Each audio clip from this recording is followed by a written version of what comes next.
ગત 9 નવેમ્બરના રોજ ક્રાઇમ બ્રાન્ચમાં એક ગુસ્સી ટોકનો ગુનો દાખલ થયો હતો.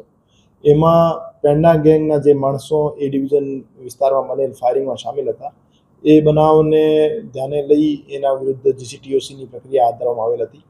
આ ગુનામાં કુલ 17 આરોપી હતા, જેમાં 15 આરોપી પોલીસ કસ્ટડીમાં હતા અને અમુકને પકડી લીધેલ હતા.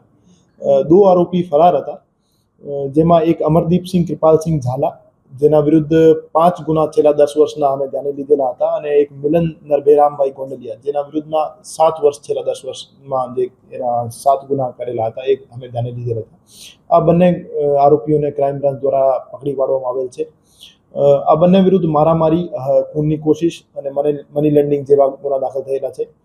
અને હાલમાં જીસીટીઓસીની તપાસ એસીપી શ્રી બસિયા સાહેબ ચલાવી રહ્યા છે, અને તમામ આરોપીઓની મિલકતની વિગતો મેળવી લીધેલ છે. અને અમુક આરોપીઓ પાસે જે આરએમસીના ગેરકાયદેસર ક્વાર્ટર્સ એની પાસે એની કબજેમાં હોવાનું ધ્યાન આવેલ છે, અને એના પાસેથી કબજો મેળવી ખાલી કરાવી અને સરકાર શ્રી હસ્તક લઈ લેવાની પ્રક્રિયા હાથ ધરવામાં આવેલ છે.